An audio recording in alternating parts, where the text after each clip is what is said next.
Welcome to the instructional video for Mech 517's Fuel Cell 2 lab. To start, we will go through the setup.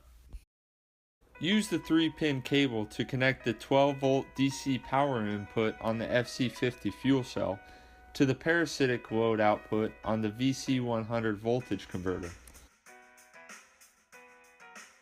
Next, we will complete the circuit for the Part 1 experimental setup.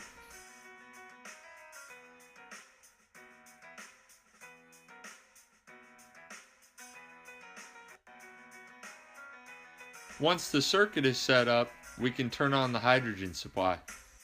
Make sure the fan is set to auto, then flip the toggle switch and press the green power button to turn on the FC2 fuel cell. It may take a second to boot up.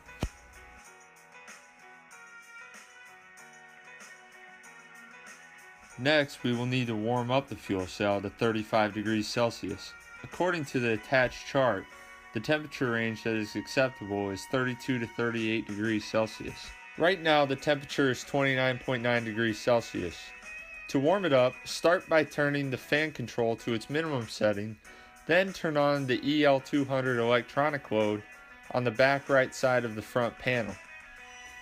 Then flip the toggle switch and increase the load with the knob.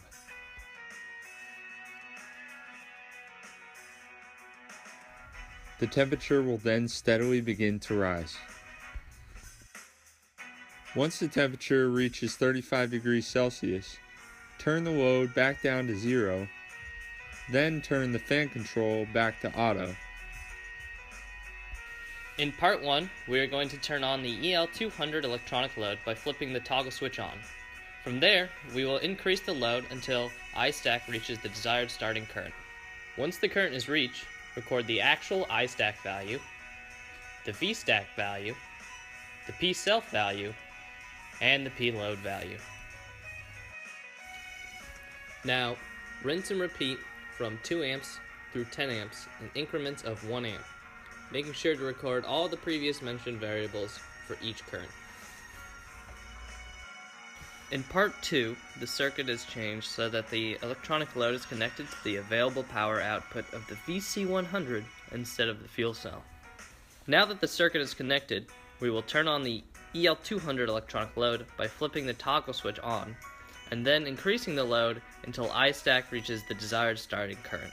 Once the current is reached, record the actual I-stack and the P-load. Now, rinse and repeat from 2 amps through 10 amps in increments of 1 amp, making sure to record all the previous mentioned variables for each current.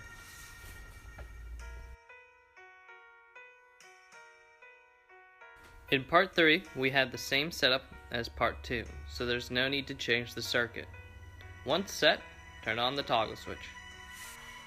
In this setup, we will be calculating efficiency. Record the values I-stack, V-stack, flow rate, P-load, and fuel cell temperature.